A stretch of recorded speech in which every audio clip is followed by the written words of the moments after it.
സാനന്തരൂപം സകലപ്രബോധം ആനന്ദദാന അമൃതപാരിജാതം മനുഷ്യപത്മീശ്വരവിസ്വരൂപം പ്രണോമി തുഞ്ചത്തെഴും ആര്യപാദം. രാവണശുക സംവാദം. പങ്ക്തിമുഖനും അവനോടു ചോദിച്ചാൻ, എന്തു നീ വൈകുവാൻ കാരണം ചൊൽക്കെടോ. വാനരേന്ദ്രന്മാർ അറിഞ്ഞു പിടിച്ച അഭിമാന വിരോധം വരുത്തിയാരോ. തവ ക്ഷീണഭാവം കലർന്നിടുവാൻ കാരണം മാനസികേതം കളഞ്ഞു ചൊല്ലിടോ. രാത്രിഞ്ചരോക്തി കേട്ടു ശുകൻ പരമാർത്ഥം ദശാനനോടു ചൊല്ലിടാൻ. രാക്ഷസരാജപ്രവരാജയ ജയ മോക്ഷോപദേശമാർഗേണ ചൊല്ലിടുവൻ. സിന്ധുതൻ ഉത്തര തീരോപരി ചെന്നെത്തിയിടിനാർ. അന്തരമെന്നിയെ ഞാൻ തപവാക്യങ്ങൾ ചൊന്ന നേരത്ത് അവരെന്നെ പിടിച്ചു ഉടൻ കൊന്നു കളവാൻ തുടങ്ങും ദശാന്തരേ. രാമ രാമ പ്രഭോ പാഹി പാഹി. ഇത് ഞാൻ ആമയം പൂണ്ടു കറഞ്ഞ നാദം കേട്ടു ദൂതൻ അവധ്യൻ അയൻ അയപ്പിൻ എന്ന് ആദരവോട് അരുൾ ചെയ്തു ദയാപരൻ.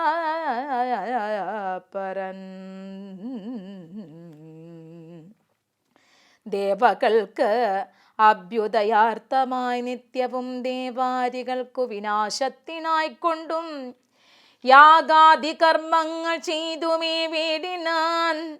യോഗം ധരിച്ചു പരബ്രഹ്മനിഷ്ഠയാ വൃന്ദാരകാഭ്യുദയാർത്ഥിയായി രാക്ഷസ നിന്ദാപരനായി മരുവും ദശാന്തരെ. നിർജ്ജര വൈരികുലശ്രേഷ്ഠനാകിയ വജ്രദംഷ്ടൻ മഹാദുഷ്ടനിശാചരൻ എന്തോന്നു നല്ലോ.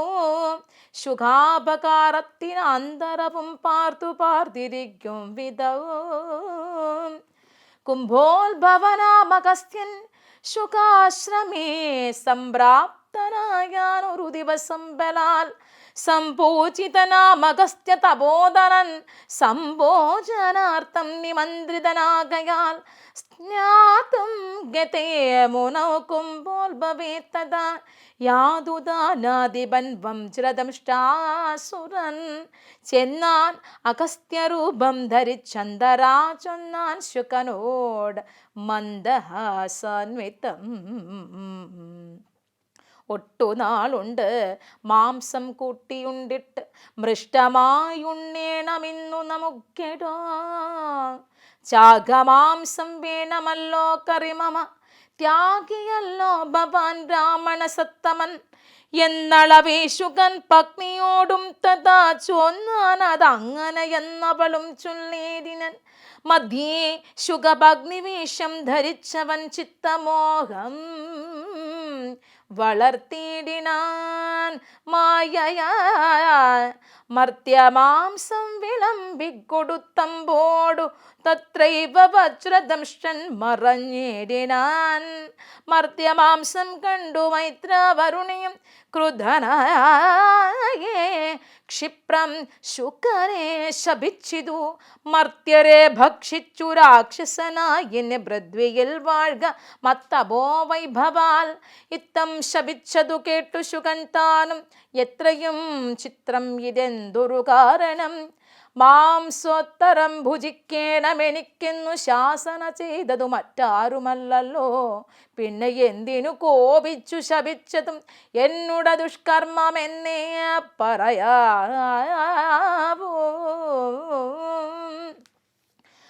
കല്ലും മരവും മലയുമായി പർവ്വത തുല്യ ശരീരികളായ കപികളും തങ്ങളിലേറ്റു പൊരുതു മരിച്ചിതട്ടും അങ്ങും ഇങ്ങും മഹാവീരരായുള്ളവർ.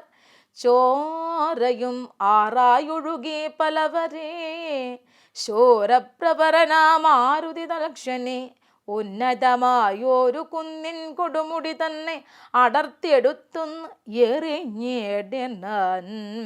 തേരിൽ നിന്നാശു ഗതയും എടുത്തുടൻ പാരിലാമ്രാ ധൂമ്രാക്ഷനും ചാടിനാൻ. തേരും കുതിരകളും പൊടിയായതു മാരുതിക്കുള്ളിൽ വർദ്ധിച്ചിതു കോപവും. രാത്രിഞ്ചരരെയൊടുക്കി തുടങ്ങിയിടിനാർത്തി മുഴുത്തതു കണ്ടു ധൂമ്രാക്ഷനും. മാരുതിയെ ഗത കൊണ്ടടിച്ചിടിനാൻ ധീരതയോട്. അതിനാകുലമെന്നിയെ പാരം വളർന്നൊരു കോപവിവശനായി മാരുതി രണ്ടാമതൊന്നെറിഞ്ഞിടിനാൻ.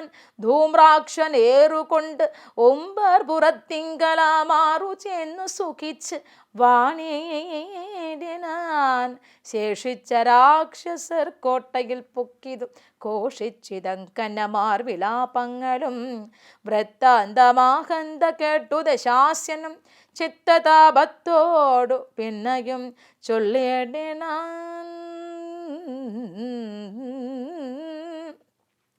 വജ്രഹസ്താരിപ്രവരൻ മഹാബലൻ വജ്രദംഷ്ടൻ തന്നെ പോക യുദ്ധത്തിനായി. മാനുഷവാനരന്മാരെ ജയിച്ച് അഭിമാന കീർത്തിയാ വരിക എന്നയച്ചേരിനാൻ. ദക്ഷിണ ഗോപുരത്തൂടെ പുറപ്പെട്ട് ശക്രാത്മാത്മജനോട് എതിർത്തിടിനാൻ. ദുർനിമിത്തങ്ങളുണ്ടായതനാദൃത്യ ചെന്നു കവികളോടേറ്റു മഹാബലൻ. വൃക്ഷശിലാശൈലവൃഷ്ടി കൊണ്ടേറ്റവും രക്ഷോവരന്മാർ മരിച്ചു മഹാരണേ. ഖഡ്ഗായ ശസ്ത്ര അസ്ത്ര ശക്തിയാദികൾ ഏറ്റേറ്റു മർക്കടന്മാരും മരിച്ചു അസംഖ്യമായി. 10 അംഗയുക്തമായുള്ള പെരുമ്പട നക്തഞ്ചരന്മാർക്കു നഷ്ടമായി വന്നിതു. രക്തനദികളൊലിച്ചു പല വഴി നൃത്തം തുടങ്ങി കബന്ധങ്ങളും ബലാൽ. താരയനും വജ്രദംഷ്ടനും തങ്ങളിൽ ഘോരമായേറ്റം പിണങ്ങി നിൽക്കും വിധവും വാളും പറിച്ചുടൻ വജ്രദംഷ്ടൻ ഗളനാളം മുറിച്ചെറിഞ്ഞേരിനാനങ്കദൻ. ആ കഥ കേട്ടു നക്തഞ്ചരാധിപൻ ഉൾക്കരുത്തേറും അകമ്പനൻ തന്നെയും വൻപോട് വൻപടയോടുമയച്ചാനതു നേരം. കമ്പമുണ്ടായതുമേദിനിക്കന്നേരം ദുശ്ചിവ്യനാരിപ്രവരൻ അകമ്പനൻ പശ്ചിമഗോപുരത്തോടെ പുറപ്പെട്ടു. വായുതനയനോട് ഏറ്റവനും നിജകായം വെടിഞ്ഞു കാലാലയം വീടിനാൻ. മാരുതിയെ സ്തുതിച്ചു മഹാലോകരും പാരമ്പയം പെരുത്തു ദശകണ്ഠനും. സഞ്ചരിച്ചാൻ നിജരാക്ഷസസേനയിൽ പഞ്ചദ്വയാസ്യനും കണ്ടാനതു നേരം.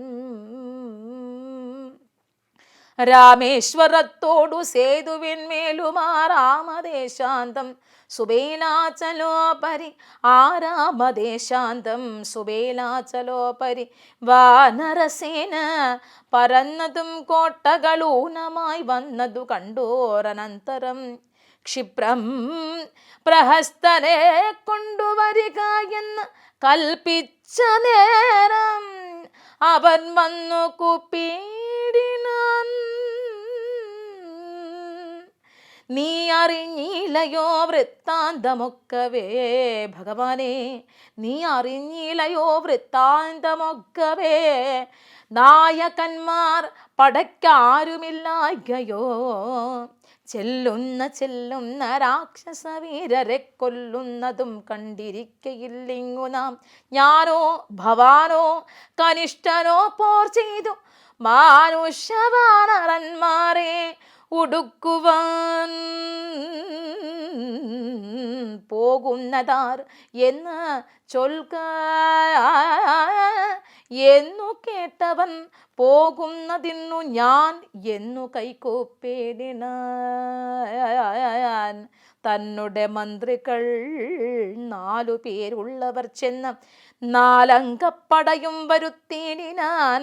4 ലങ്കയുള്ള പടയ്ക്കലെല്ലാം ആലംബനമാം പ്രഹസ്തൻ മഹാരഥൻ കുംഭകനും മഹാനാഥനും ദുർമുഖൻ ജംഭാരി വരെയാം വീരൻ സമുന്നതൻ.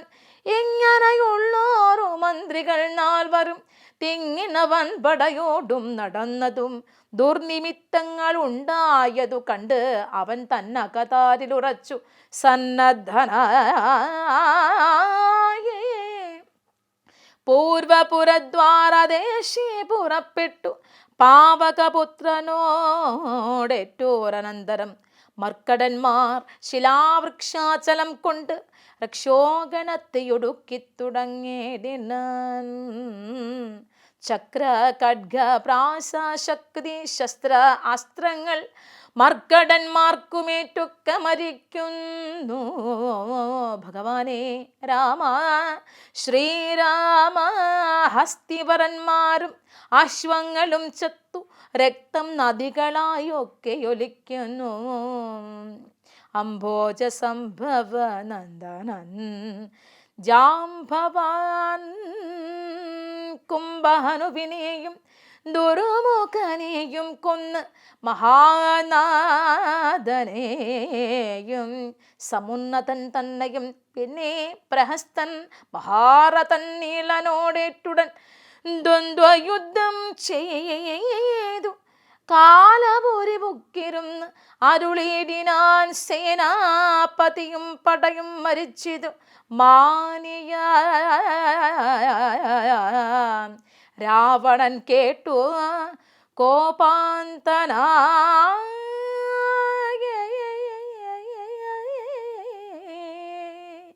ശ്രീരാമ രാമായ രാമചന്ദ്രായ രാമഭദ്രായ വേദസേ രഘുനാഥായ നാഥായ സീതായ പദയ നമഃ.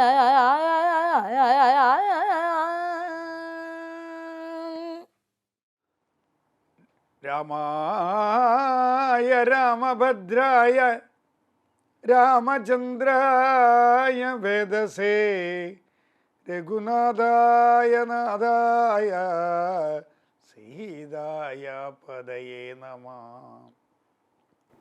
സംഭുജരായ സജ്ജനങ്ങളെ, ഇപ്പോൾ ശുഗൻ ഇവിടെ വന്നു, ദൂതൻ വന്നു പോയി.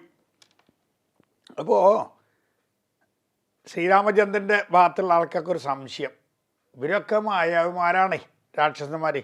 ഇപ്പോൾ ദൂതനാ പോയി വന്ന് പറഞ്ഞ് ദൂതനല്ലെങ്കിലോ, എന്നിപ്പോൾ അങ്ങനെയാണല്ലോ, നമുക്കും ഒരു ദൂതനെ വിട്ടാലോ ചോദിച്ചു.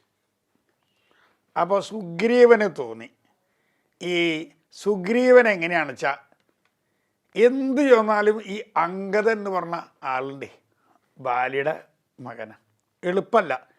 എന്ത് ചോദിച്ചാലും ഞാനാവാൻ പറയും. അങ്ങനെയും ചില ആൾക്കാരുണ്ട്. അപ്പോൾ അംഗദൻ പറഞ്ഞു ഞാനാവാം എന്ത്. അപ്പോൾ ഈ സുഗ്രീവ പറയും നീ അവിടെ ഉണ്ടായിരിക്കും. ചില വീട്ടിൽ ചില കുട്ടികളൊക്കെ എന്തിനും ചാടി പുറപ്പെടും, ആരംഭശൂരത്തേ ഉള്ളൂ. അപ്പോൾ അംഗദൻ ഞാനാവാം എന്ന് പറഞ്ഞു. അപ്പോൾ സുഗ്രീവനൊരു തോന്നൽ, ഇവൻ എന്തായാലും ഈ ദൂതനെ രാവണൻ്റെ അടുത്തേക്ക് പോയാൽ രാവണൻ ശരിയാക്കുന്നറിയാം. എന്തായാലും ബാലി മരിച്ചില്ലേ, എന്നാൽ ബാലിയുടെ മോനും മരിച്ചോട്ടെ. അപ്പം അംഗത്തിന് സന്തോഷമായി ദൂതനാവാന്ന്.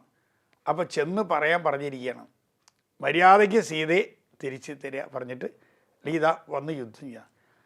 അംഗദൻ എന്ത് ചെയ്തു അറിയോ? അംഗദൻ അവിടെ ചെന്നു എന്നല്ല, അവിടെ മുഴുവൻ അടിച്ച് ഇന്ദ്രയെല്ലാം അടിച്ച് നിരത്തി ഇങ്ങോട്ട് പോരുകയും ചെയ്തു. വിശ്വസിക്കാൻ പറ്റില്ല, ഒരാൾക്ക് ചെറിയ കണ്ടുപിടിക്കാൻ പറ്റിയില്ല എന്ന് പറഞ്ഞത്. അത്രയും കേമനായിരുന്നു ആര്? അംഗദൻ. ഭാര്യമാർ തന്നെയാണ്, ഒട്ടും മോശം ഉണ്ടാകുന്നില്ല. അങ്ങനെ അംഗദൻ ചെന്ന് ഇന്ദ്രജിത്തിനെയും ഒക്കെ തോൽപ്പിച്ച് ഇങ്ങോട്ട് വന്നോട് കൂടിയിട്ട് രാവണന് പരിഭ്രമായി. ഇനിയിപ്പോൾ എന്താ ചെയ്യുക, ഇങ്ങനെ ആയേ പറ്റില്ലോ. അപ്പോഴാണ് രാവണന് ഒരു മായാപ്രയോഗം നടത്തിയാലോ എന്നൊരു തോന്നൽ. നേരെ ഒരു രാക്ഷസനെ വിളിച്ചു. എന്നിട്ട് പറഞ്ഞു, നീ ഒരു കാര്യം ചെയ്യ, നിൻ്റെ മായൊക്കെ ഉപയോഗിച്ചുകൊണ്ട് ചെന്നിട്ട് പറ, ശ്രീരാമചന്ദ്രൻ്റെ മരിച്ചിറങ്ങും തലയാണ് ഇനിയിപ്പോൾ ഒരു രക്ഷയില്ല, വേഗം രാവണനെ കല്യാണം കഴിച്ച് പോകാൻ നല്ലതെന്ന് പറഞ്ഞു. അങ്ങനെ പറഞ്ഞു. ഇവൻ ചെന്നു. സീതയ്ക്ക് പരിഭ്രമം ഉണ്ടായില്ല, ഒരു പരിഭ്രമം ഉണ്ടായില്ല.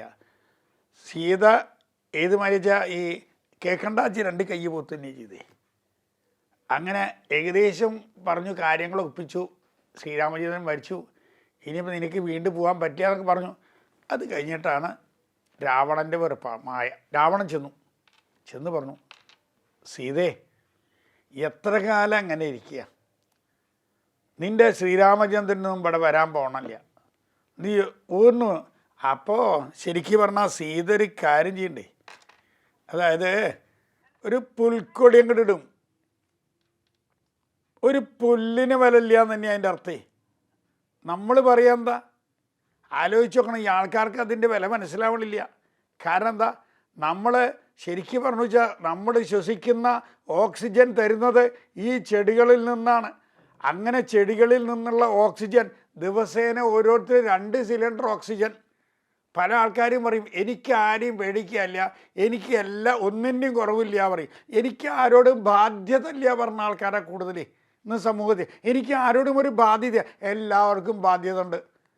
ഈ പ്രകൃതി നമുക്ക് തരുന്ന ഓക്സിജൻ 2 സിലിണ്ടർ ഓക്സിജൻ ഓരോരുത്തരും ശ്വസിക്കുന്നുണ്ട്. നമ്മൾ പ്രകൃതിയോട് കടപ്പെട്ടിരിക്കില്ലേ? എന്നിട്ട് ആ ഓക്സിജൻ ഉപയോഗിച്ച നമ്മളാണ് പറയണത് ഒരു പുൽക്കൊടിക്കും വിലയില്ലാന്ന്. കാരണം എന്താ, ഈ പ്രകൃതി എന്ന് പറഞ്ഞാൽ മായ ലക്ഷ്മിനെയാണ്.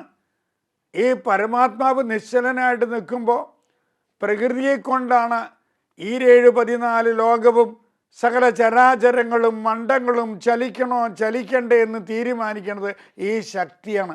ആ ശക്തിയുടെ ഒരു ഭാഗം തന്നെയാണ് നമ്മുടെ സീതാദേവി.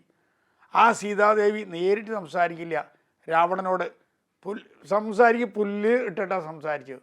ഒരു പുല്ലിന് അതായത് ഒരാളെയും ഞാൻ കൂട്ടാക്കില്ല എന്നാണ്. അങ്ങനെ രാവണൻ്റെ മായാപ്രയോഗം നടന്നില്ല. കാരണം ഈ മനസ്സങ്ങനെയാണ്. പ്രത്യേകിച്ചും നമ്മുടെ മനസ്സുറച്ച ആൾക്കാർ, ആ മനസ്സിൽ നിന്ന് എന്ത് വന്നാലും ശരി, ആ കാമ ക്രോധ ലോഭ മോഹ മത മാത്സര്യം, ഇതൊക്കെയാണ് നമ്മുടെ ശത്രുക്കളെ. നമ്മുടെ ജീവിതത്തിൽ ഏറ്റവും വലിയ ശത്രുക്കൾ എവിടെയാണ്? നമ്മുടെ ഉള്ളിൽ തന്നെയാണ്. ആ ഉള്ളിലുള്ള ശത്രുക്കളെ കീഴടക്കാനാണ് നമ്മൾ രാമായണം പഠിക്കാൻ പറയണത്. രാമായണം പഠിക്കുന്ന സമയത്ത് ഓരോ കഥാപാത്രം വരുമ്പോൾ ഓരോ കഥാപാത്രത്തിൽ നമുക്ക് നമ്മുടെ മനസ്സിൻ്റെ കന്മഷങ്ങളെ കാണാൻ പറ്റും. ആ മനസ്സിൻ്റെ കന്മഷങ്ങളാകുന്ന 21 പ്രധാനപ്പെട്ട കഥാപാത്രങ്ങളെ രാമായണം നിരത്തി തരുന്നു. ആ 21 കഥാപാത്രങ്ങളുടെ നന്മയും പറയുന്നുണ്ട്, തിന്മയും പറയുന്നുണ്ട്. പക്ഷെ ആ 21 കഥാപാത്രങ്ങളിൽ അടങ്ങിയിരിക്കുന്ന ആ ശ്രീരാമനൊഴിച്ചുള്ള കഥാപാത്രങ്ങൾ, അതിലടങ്ങിയിരിക്കുന്ന ആ തിന്മകൾ നമ്മളിൽ നിന്നും പോകാൻ വേണ്ടി തന്നെയാണ് രാമായണം. അപ്പോൾ രാവണൻ എന്തൊക്കെ ചതി ചെയ്തു, എന്തൊക്കെ സാഹസം ചെയ്തു, എന്തൊക്കെ മായാപ്രയോഗം ചെയ്തു, ഇതൊന്നും സീതയെ ബാധിച്ചിട്ടില്ല കേട്ടോ. അപ്പം നമ്മളെന്ത് വേണം? ഈ സമൂഹത്തിൽ ജീവിക്കുന്ന നമ്മുടെ നിത്യജീവിതത്തിൽ എന്തിനും ഒരു അടിസ്ഥാനം വേണം, നമ്മുടെ തലം വേണം എന്നാണ് പറഞ്ഞത്. സ്പേസ് വേണം. ആ സ്പേസിൽ നിന്നുകൊണ്ട് ആർക്കും ഉപദ്രവമില്ലാത്ത രീതിയിൽ നന്മയും തിന്മയും തിരിച്ചറിഞ്ഞ് കുംഭകർണനെ പറ്റി പറഞ്ഞു, രാവണനെ പറ്റി പറഞ്ഞു, വിഭീഷണനെ പറ്റി പറഞ്ഞു. ഓരോരോ കഥാപാത്രങ്ങളിലും നല്ലതും അടങ്ങിയിട്ടുണ്ട്, ചീത്ത അടങ്ങിയിട്ടുണ്ട്. പക്ഷെ ഇത് രണ്ടും രാമായണം പറഞ്ഞു എന്നുള്ളതാണ് അതിൽ സത്യം. ഇതിൽ വേറെ കഥയും പറഞ്ഞിട്ടില്ല. അപ്പോൾ ഈ കഥ വായിച്ചിട്ട് ഓരോ വ്യക്തികളിലും അടങ്ങിയിരിക്കുന്ന നല്ലതിനെ എടുത്തിട്ട് ആ മോശത്തിനെ ഇടാനാണ്. അതിനാണ് നമ്മൾ പുരാണത്തിൽ പറഞ്ഞിരിക്കുന്നുണ്ട്. 4 ജീവികളെ പറഞ്ഞിട്ടുണ്ട്. രാമായണം ശ്രവിക്കുന്ന നിങ്ങൾ 4 ജീവികളെ ഓർക്കണം. ഒന്ന് എന്ത് വേണമറിയോ? അരയന്നം. ഈ രാമായണം ശ്രവിക്കുമ്പോൾ അരയന്നത്തിനെ ഓർമ്മ വേണം. അരയന്നത്തിൻ്റെ പ്രത്യേകത എന്താണ്? അരയന്നത്തിന് പാലും വെള്ളം കൂടി കൊടുത്താൽ അത് പാല് മാത്രം കുടിക്കും, അതായത് നല്ലത് മാത്രം കുടിക്കുന്നു. പിന്നെ വേഴാമ്പൽ, ഹാൺബി. വേഴാമ്പൽ എങ്ങനെയാണ്? ഒരു നീണ്ട കൊക്ക. ഈ വേഴാമ്പൽ എങ്ങനെയാണെങ്കിൽ മഴ പെയ്യുമ്പോൾ ഇങ്ങനെ ചുറ്റും നടക്കും. അതിന് കൊക്കിന് 2 ഹോളാ. ശുദ്ധമായ വെള്ളം ആരെടുക്കൂ? വേഴാമ്പലെടുക്കൂ. അപ്പോൾ രാമായണം ശ്രവിക്കുന്ന നിങ്ങൾ എന്ത് വേണം? വേഴാമ്പലിനെ പോലെ അത് കേൾക്കണം. വേഴാമ്പൽ നല്ല വെള്ളം കുടിക്കും. അതുപോലെ സ്വാൻ അരയന്നത്തെ പോലെ കേൾക്കണം. പക്ഷേ 2 ജീവികളെ വേറെ നോക്കണം. ഒന്ന് കാക്ക. എത്ര നല്ല ഭക്ഷണം കൊടുത്താലും കാക്ക എന്തേ ചെയ്യൂ? ഇച്ചിരി തിന്നു. അതുതന്നെയാണ് രാവണനെ പോലെയുള്ള ആൾക്കാരുടെ തിന്മ. അതുപോലെ തന്നെ കൊതു. എത്ര കൊതു പശുവിൻ്റെ വീട്ടിൽ പോയാലും ചോര കുടിക്കുക, പാല് കുടിക്കില്ല. അവ രാമായണം കേൾക്കുന്ന നിങ്ങൾ ശ്രീരാമചന്ദ്രൻ്റെ കഥകൾ അതുപോലെ നന്മകൾ മാത്രം എടുക്കുക. അതായത് അരണ്യത്തെയും ഈ സ്വാണിനെയും ഹോൺബീനെയും സ്വീകരിച്ചുകൊണ്ട് നന്മ എടുത്തുകൊണ്ട് ആ കാക്കയും അതുപോലെ തന്നെ കൊതുകും തിന്മ മാത്രത്തിൻ്റെ ലക്ഷണം കാണിക്കുന്ന പക്ഷികളാണ്. അത് ആ രാവണനെ പോലെയുള്ള തിന്മയുള്ള കഥാപാത്രങ്ങളെ മാറ്റിക്കൊണ്ട് അതിൻ്റെ നന്മ മാത്രം എടുത്താൽ നിങ്ങളുടെ ജീവിതം ധന്യമായി. നിങ്ങൾക്കെല്ലാവർക്കും തന്നെ ശ്രീരാമചന്ദ്ര ഭഗവാന്റെ അനുഗ്രഹം ഉണ്ടാവാൻ ആത്മാർത്ഥമായി പ്രാർത്ഥിക്കുന്നു. രാമായ രാമഭദ്രായ രാമചന്ദ്രായ വേദസേ രഘുനാഥായ നാഥായ സീതായ പദയേ നമഃ.